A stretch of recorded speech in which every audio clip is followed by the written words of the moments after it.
Hello everyone, this is Derek Puntin, and this week we'll be discussing semi-permeable membranes and the compound microscope. This week is a two-part lab covering both topics.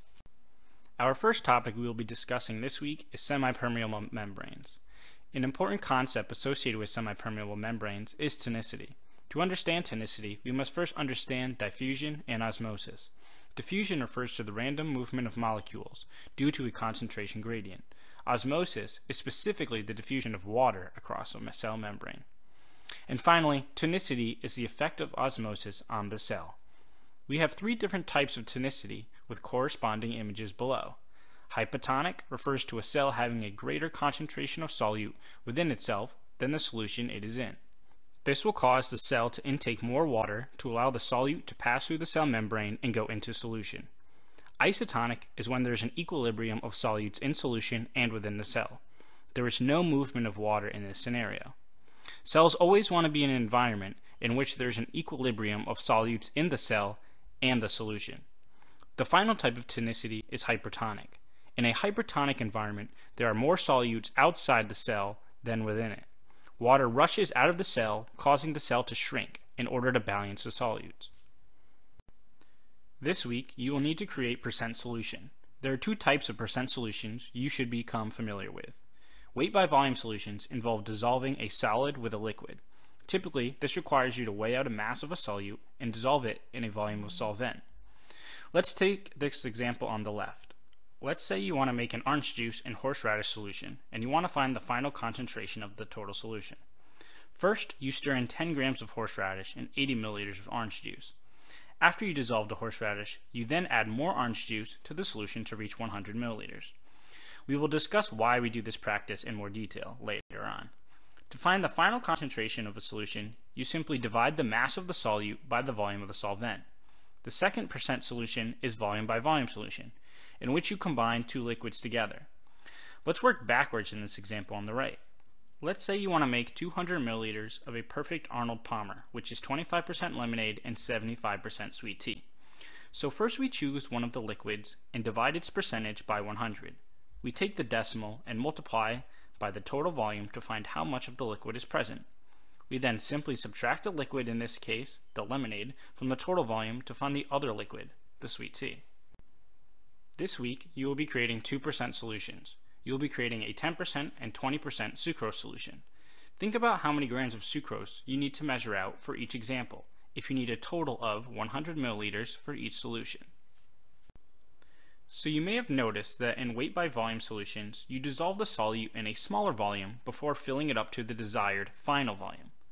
Ask yourself why we do this, instead of simply adding the solid to the total desired volume. Think about when you enter a bathtub full of water. You may remember how the water is displaced when you enter the bathtub as the water raises in the tub. This is the same concept when using a graduated cylinder.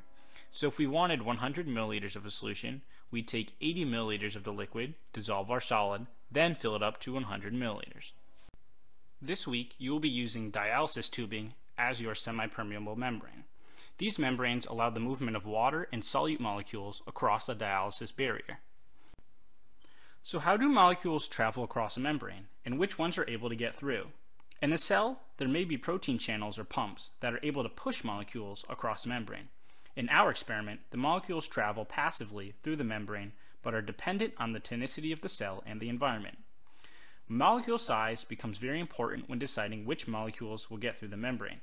Typically, larger molecules cannot get through, and smaller ones can easily pass back and forth. Think of the membrane like a fish net. While the net may be great at catching larger fish, the net will fail to catch small fish, like a goldfish. The goldfish can pass freely through the net, like small molecules can pass through a semi-permeable membrane. This week will be your first exposure to the compound light microscope.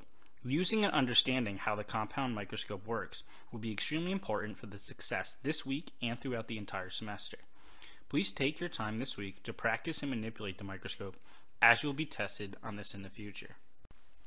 Your TAs will walk through how to use your microscope this week in lab, but let's familiarize ourselves with some of the different microscope parts and their function. The ocular lenses sit atop the microscope and will be what you look through. The ocular lenses have glass in them that give a certain magnification strength. In our laboratory, most of the microscopes have a 10x lens, but you should always write down what your ocular lens is before you use your microscope. The revolving nose piece is a cylindrical ring that allows you to change the objective lens. You should feel comfortable rotating the nose piece in order to easily flip between objectives. The objective lenses sit below the revolving nose piece. The objective lens allows you to view things at different magnifications. Our microscopes typically have a 4x, 10x, and 40x objective. Again, it will be crucial to always write down what objective you are using when viewing a microscope slide. The stage is where you will be placing your microscope slides for viewing. Always make sure your slides are set into place by the clips on the stage so that the slides do not move when manipulating your microscope. The light condenser is another important part to know. The condenser allows for the light to be focused onto a specimen you are viewing. The condenser allows you to control how much light is allowed to pass through your specimen. You should become familiar with the controls of the compound microscope. You will have plenty of time over the semester to perfect your microscopy skills. The light intensity dial is fairly self-explanatory. It controls the intensity of light going from very dim to very bright. Often, students do not see anything in their oculars, despite their microscope being turned on. This is due to the light intensity being set too low. The coaxial XY controls allow you to move your microscope slide across the stage. You should use this to view different parts of your specimen. Arguably, the most important controls are your coarse and fine focus knobs. The larger knob closer to the middle of the microscope is your coarse focus. The coarse focus allows you to bring specimens into viewing by raising and lowering the stage. Once an image begins to emerge, you may use the smaller knob towards the outside called the fine focus. The fine focus will allow you to develop a crisp image. You should only use the fine focus when you are using the 10 or 40x objective. Often, specimens are not visible under normal conditions due to the staining of the specimen.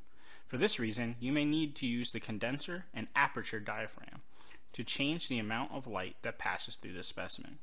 Always make sure your aperture is in the correct position by sliding the lever left or right. You should pay attention to your working distance when using your microscope. The working distance is the distance between the objective lens and your specimen on the stage. You will notice that your working distance decreases as you increase your objective lens. Ocular adjustments may also be important when using the microscope. You should move your oculars to fit your eyes. This is called interpupillary distance. If you have a drastic difference between the strength of your left and right eyes, then using diopter may be useful. The diopter allows you to compensate for the differences in your eyes. For most of you, you will not need to use this when using a microscope. You should understand magnification and how to calculate it. Magnification is simply the ocular power, which is usually 10x, multiplied by the objective power, which will differ depending on the objective lens you are using.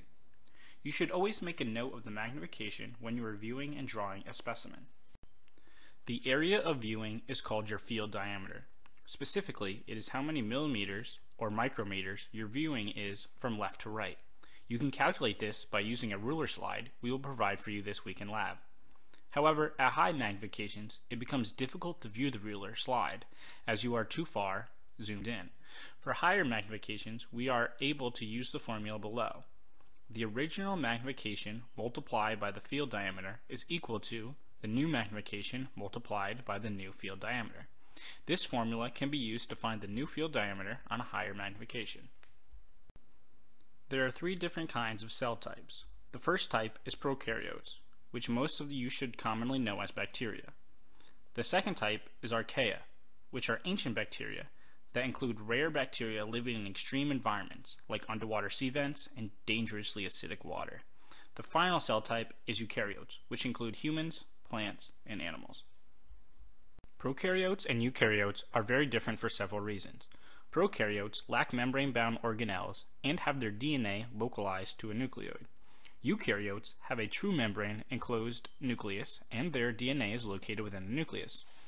There are also vast differences between animal and plant cells within eukaryotes.